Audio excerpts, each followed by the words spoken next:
মুসুরির ডালের বড়ার ঝোল। তো বেশি সময় নষ্ট না করে চলুন দেখিয়ে নেওয়া যাক। প্রথমে আমরা ভিজিয়ে রাখা ডালগুলোকে বেটে নিলাম।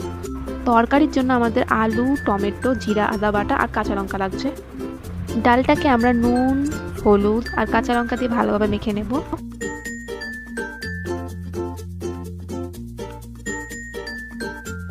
ডালটা ভালোভাবে মাখা হয়ে যাওয়ার পর আমরা একটা কড়াইতে তেল গরম করতে দিয়ে দেব।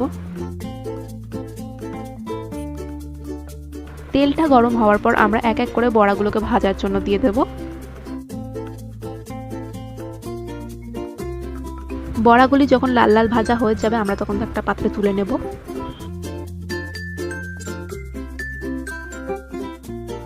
সেই একই তেলে আমরা কিছুটা গোটা গরম মশলা দিয়ে দিলাম।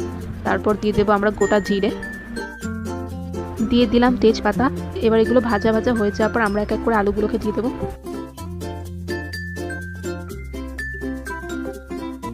দিয়ে দিলাম স্বাদ মতো নুন এবং পরিমাণ মতো হলুদ গুঁড়ো।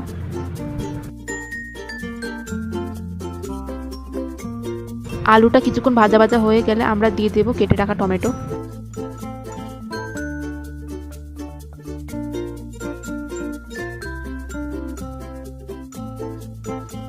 এরপর দিয়ে দেবো একসাথে জিরা আর আদা বাটা।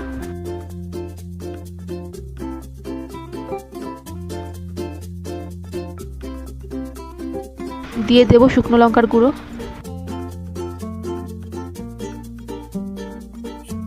মশলাগুলোকে এবার আমরা খুব ভালোভাবে কষিয়ে নেব।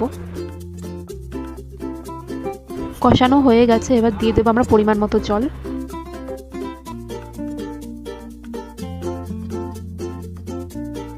ঝোলটা ফুটে এলে আমরা এবার ভেজে রাখা বড়াগুলোকে দিয়ে দেব। এবার দিয়ে দিলাম কাঁচা লঙ্কা।